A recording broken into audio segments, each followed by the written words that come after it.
स्वागत है आप सभी का वापस से रोजगार और निर्माण की इस करंट अफेयर सीरीज में। तो अभी तक आपके टोटल 5 पार्ट हो गए हैं सीरीज में। आज आपका 6th पार्ट है। और जैसा कि आप सब जानते हैं, सीरीज में 1 जनवरी 2024 से लेकर 31 मई 2024 तक की न्यूज़ को कवर किया जा रहा है।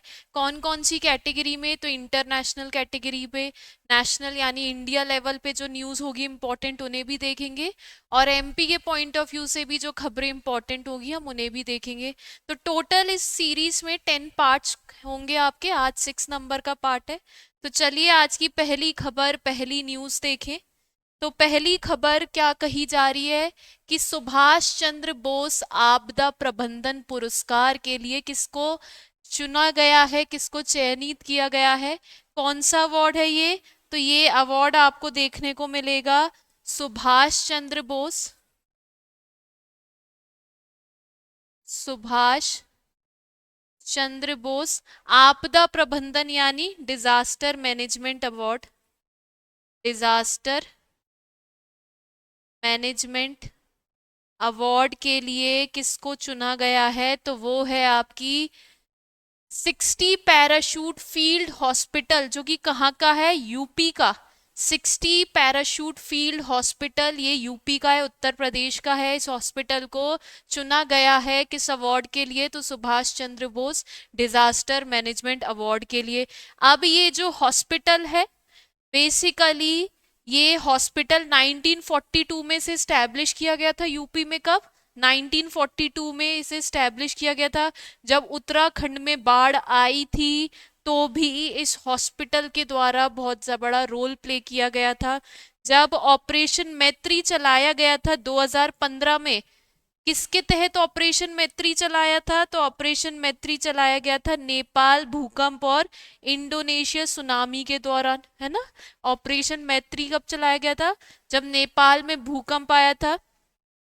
और इंडोनेशिया सुनामी के दौरान कौन सा ऑपरेशन चलाया गया था? तो वो था ऑपरेशन समुद्र मैत्री। ये इंडोनेशिया में सुनामी कब आई थी? 2018 में। तो इन सब में बहुत ज्यादा इंपॉर्टेंट रोल प्ले किया गया है इस हॉस्पिटल के द्वारा, जिसका नाम है 60 पैराशूट फील्ड हॉस्पिटल। ये यूपी का है और इसे 2024 में सुभाष चंद्र बोस आपदा प्रबंधन डिजास्टर मैनेजमेंट अवार्ड के लिए चुना भी गया है। उसके बाद देखें, उसके बाद नेक्स्ट न्यूज, नेक्स्ट खबर कौन सी है आपकी? तो हिमाचल प्रदेश में आयोजित हुआ। अब हिमाचल प्रदेश में किस चीज का आयोजन हुआ है, किस चीज को ऑर्गेनाइज किया गया है? तो इंडिया और किर्गिस्तान के बीच में, इंडिया और किर्गिस्तान के बीच में 11वां संयुक्त विशेष बल अभ्यास, जिसका नाम है खंजर, जिसका नाम है खंजर। तो इंडिया और किर्गिस्तान, इंडिया और किर्गिस्तान के बीच में 11th military joint military 11th joint military exercise होगी। और उस एक्सरसाइज, इस मिलिट्री एक्सरसाइज का नाम क्या है? तो वो है खंजर।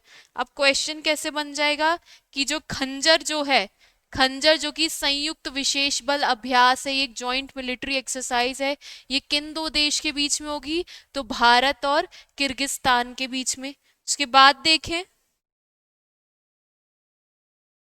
उसके बाद नेक्स्ट जो खबर है, नेक्स्ट जो न्यूज है वो है रिकॉर्ड 9वीं बार बिहार के मुख्यमंत्री बने, यानी 9th टाइम 9वीं बार बिहार के मुख्यमंत्री सीएम कौन बने? और इन्होंने 9th बार बिहार के सीएम बन के एक रिकॉर्ड बना लिया है। तो वो है नीतीश कुमार, श्री नीतीश कुमार। ये बिहार के 9वें बार मुख्यमंत्री सीएम बने हैं। उसके बाद देखें, असम वैभव पुरस्कार से सम्मानित होंगे, यानी असम वैभव पुरस्कार, ये अवार्ड किसे दिया जाएगा? तो जो हमारे फॉर्मर फॉर्मर चीफ जस्टिस हैं, जो हमारे फॉर्मर चीफ जस्टिस, पूर्व मुख्य न्यायाधीश, जिनका नाम है श्री रंजन गोगोई, श्री रंजन गोगोई को आसाम के सर्वोच्च नागरिक पुरस्कार जो कि है आसाम वैभव से सम्मानित किया जाएगा। तो आपसे पूछ लिया जाएगा आसाम का जो हाईएस्ट सिविलियन अवार्ड है वो है आसाम वैभव, और ये किसे दिया जाएगा? तो जो हमारे फॉर्मर चीफ जस्टिस रह चुके हैं, पूर्व न्यायाधीश रह चुके हैं श्री रंजन गोगोई, उन्हें दिया जाएगा। और अगर प्रेजेंट में देखें तो वर्तमान में ये राज्यसभा के सदस्य है। जो श्री रंजन गोगोई हैं ये अभी एट प्रेजेंट में राज्यसभा के मेंबर है, सदस्य हैं। समझ आ रहा है सबको? और इनको इसलिए अवार्ड दिया जा रहा है क्योंकि मुख्य न्यायाधीश के पद पर यानी चीफ जस्टिस के पद पर पहुंचने वाले ये पहले पूर्वोत्तर व्यक्ति हैं। यानी अभी तक नॉर्थ इंडिया से, नॉर्थ ईस्ट से अभी तक कोई भी इस पद पर नहीं आया है चीफ जस्टिस के पद पर। एकमात्र जो व्यक्ति है वो है श्री रंजन गोगोई, इसलिए इनको आसाम वैभव अवार्ड से सम्मानित किया जाएगा। उसके बाद देखें, इसके बाद नेक्स्ट है भारत और सऊदी अरब के बीच शुरू हुआ, इंडिया और सऊदी अरब के बीच में एक संयुक्त सैन्य अभ्यास, यानी इंडिया और सऊदी अरेबिया, इंडिया और सऊदी अरेबिया के बीच में एक जॉइंट मिलिट्री एक्सरसाइज की गई, जॉइंट मिलिट्री एक्सरसाइज। और इस जॉइंट मिलिट्री एक्सरसाइज संयुक्त सैन्य अभ्यास का नाम क्या है? सदा तंसीक। क्या नाम है इसका? सदा तंसीक। जैसे अभी आपने देखा भारत और किर्गिस्तान के बीच में एक जॉइंट मिलिट्री एक्सरसाइज हुई जिसका नाम है खंजर, उसी तरीके से इंडिया और सऊदी अरेबिया के बीच में भी एक जॉइंट मिलिट्री एक्सरसाइज हुई है जिसका नाम है सदा तंसीक। उसके बाद देखें, उसके बाद नेक्स्ट है बेस्ट डॉक्यूमेंट्री फीचर फिल्म श्रेणी में नॉमिनेट हुई है, यानी ऑस्कर अवार्ड 2024 में, जो ऑस्कर अवार्ड 2024 में होने वाले हैं, उसके लिए कौन सी फिल्म को नॉमिनेट किया गया है? तो उस फिल्म का नाम है टू किल अ टाइगर। आप देख सकते हैं इधर नाम, टू किल अ टाइगर इस डॉक्यूमेंट्री फीचर फिल्म का नाम है। तो ऑस्कर 2000 ऑस्कर अवार्ड 2024 में जो आपकी बेस्ट डॉक्यूमेंट्री फीचर फिल्म की कैटेगरी है उसमें किस फिल्म को नॉमिनेट किया गया है? तो ये है टू किल अ टाइगर। अब इस फिल्म को डायरेक्ट किसने किया है? तो उनका नाम है निशा पाहूजा। इस फिल्म को डायरेक्ट किसने किया है? निशा पाहूजा ने। और ये फिल्म एक रियल स्टोरी पर बेस्ड है, झारखंड के एक बाप बेटी की कहानी है, यानी झारखंड के एक फादर और डॉटर की एक सच्ची कहानी है, जिसमें जो फादर है वो फार्मर है, किसान है, और ये अपनी बेटी को न्याय दिलाना चाहते हैं, तो उसकी लड़ाई को इसमें दिखाया गया है ना? क्या नाम है? To kill a tiger. इसको ऑस्कर अवार्ड 2024 में बेस्ट डॉक्यूमेंट्री फीचर फिल्म में नॉमिनेट किया गया है। उसके बाद देखें, नेक्स्ट है उत्तर प्रदेश गौरव सम्मान से सम्मानित। उत्तर प्रदेश गौरव सम्मान से किसे सम्मानित किया जा रहा है? तो आपको देखने को मिलेगा वैज्ञानिक साइंटिस्ट डॉक्टर रितु करीधल को और उद्यमी यानी इंडस्ट्रियलिस्ट नवीन तिवारी को। तो उत्तर प्रदेश गौरव सम्मान से किसे सम्मानित किया गया? साइंटिस्ट है डॉक्टर रितु करीधल और एक उद्यमी इंडस्ट्रियलिस्ट है नवीन तिवारी, इन्हें अवार्ड दिया जाएगा। उसके बाद देखें, नेक्स्ट है उड़ीसा में हुआ आयोजन, यानी उड़ीसा में किस चीज का आयोजन हुआ है, किस चीज को ऑर्गेनाइज किया गया है?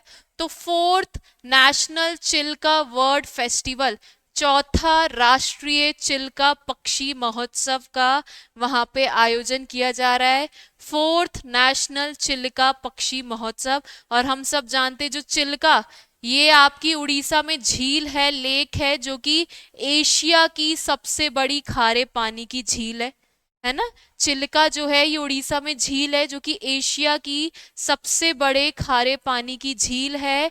और ये जो समारोह हो रहा है, ये जो आयोजन किया जा रहा है fourth national Chilka bird festival का इसका उद्घाटन किसके द्वारा किया गया? तो उड़ीसा के जो सीएम है श्री नवीन पटनायक द्वारा। किसके द्वारा? उड़ीसा के जो सीएम है मुख्यमंत्री श्री नवीन पटनायक के द्वारा। उसके बाद देखें, नेक्स्ट है देश का पहला एआई यूनिकॉर्न बना। देश का पहला एआई यूनिकॉर्न बना, यानी आर्टिफिशियल इंटेलिजेंस यूनिकॉर्न कंपनी देश की कौन सी बन गई है? तो उसका नाम है कृत्रिम। आप देख सकते हो उस कंपनी का नाम क्या है? कृत्रिम। देश की पहली एआई यूनिकॉर्न कंपनी का नाम क्या है?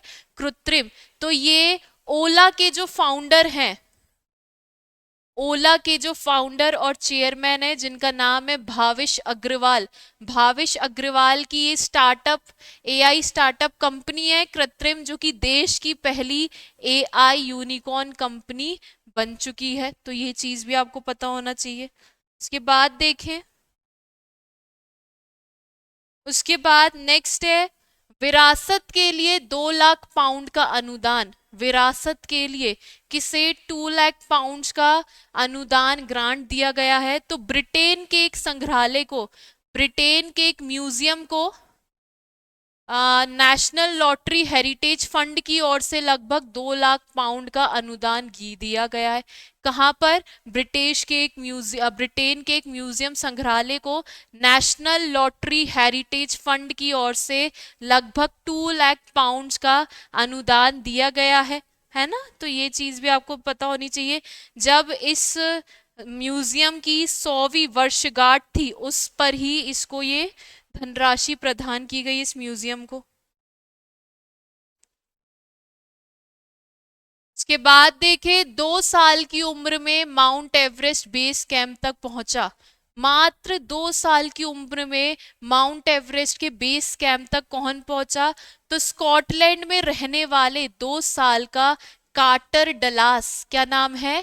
Carter Dallas. कहाँ के हैं ये? स्कॉटलैंड के। मात्र 2 साल की इनकी आयु है और ये माउंट एवरेस्ट बेस कैंप तक पहुंचे। ये अपने पेरेंट्स के साथ, यानी अपने मदर और फादर के साथ माउंट एवरेस्ट के बेस कैंप तक पहुंचे थे और इनकी एज कितनी थी? मात्र 2 साल। तो ये माउंट एवरेस्ट पर सब पहुंचने वाले सबसे कम उम्र का बच्चा है जिन्होंने ये रिकॉर्ड बनाया। आप देख सकते हैं माउंट एवरेस्ट के बेस कैंप तक पहुंचने वाले सबसे कम उम्र का बच्चा बन गया है। कौन? Carter Dallas. कहां से? स्कॉटलैंड से। इसके बाद देखिए, स्वीडन को की नाटो सदस्यता को दी मंजूरी। अब यहाँ पे भी देख सकते हैं Sweden became member of NATO since मार्च 7 मार्च 2024। यानी स्वीडन जो है वो 7 मार्च 2024 से नाटो का मेंबर बन चुका है। समझ आ रहा है? यानी जो आपकी नाटो है इसका स्वीडन 2024 में मेंबर बन चुका है। लेकिन आपको ये चीज भी पता होनी चाहिए, स्वीडन जो नाटो के जितने भी मेंबर है सब ने स्वीडन को, स्वीडन के लिए मतलब एक्सेप्टेंस दे दी है, उस प्रस्ताव को मंजूरी दे दी है। सिर्फ एक देश की है जिसका नाम है हंगरी। हंगरी एकमात्र ऐसा नाटो सदस्य देश बन गया है जिसने स्वीडन के प्रस्ताव को मंजूरी अभी तक नहीं दी है। समझ आ रहा है? और 2024 में स्वीडन जो है वो अब नाटो का मेंबर बन गया है। उसके बाद देखें कि मरणोपरांत मिलेगा भारत रत्न। किसे भारत रत्न मिलने वाला है? तो बिहार के जो पूर्व मुख्यमंत्री हैं, बिहार के जो फॉर्मर सीएम हैं जिनका नाम है कर्पूरी ठाकुर। क्या नाम है? कर्पूरी ठाकुर को मरणोपरांत भारत रत्न देने की घोषणा की जाने वाली है और ये जननायक के रूप में भी मशहूर हैं। कौन? श्री कर्पूरी ठाकुर। ये बिहार के फॉर्मर सीएम, पूर्व मुख्यमंत्री रह चुके हैं और जननायक के रूप में बहुत ज्यादा मशहूर है ना? 2 बार ये बिहार के सीएम मुख्यमंत्री रहे थे। तो इनको अब भारत रत्न अवार्ड से नवाजा जाने वाला है। उसके बाद देखें, 2 शासकीय स्कूलों में हिंदी पढ़ाने का फैसला। दो शासकीय स्कूल, अब ये स्कूल कहाँ के हैं? तो अब आप देख सकते हैं, आपको किस कंट्री का फ्लैग देखने को मिल रहा है? अमेरिका। अमेरिका के दो शासकीय स्कूलों में हिंदी लैंग्वेज को अब पढ़ाया जाएगा। तो आपसे पूछ सकते हैं, हिंदी भाषा किस अन्य देश में अब पढ़ाई जाएगी स्कूलों में? तो अमेरिका में। उसके बाद देखें, तो आज आपकी करंट अफेयर्स यहीं तक की थी, है ना? ये आपकी इम्पोर्टेंट करंट अफेयर्स थी। तो आप लोग प्लीज कमेंट सेक्शन में बताइए कि आपको ये सीरीज कैसी लग रही है, और आपको ये करंट अफेयर्स भी इसमें आपको कैसे लग रहे हैं। अब आपसे नेक्स्ट पार्ट में मिलेंगे, पार्ट 7 में। तब तक आप इन्हें रिवाइज कीजिए। धन्यवाद।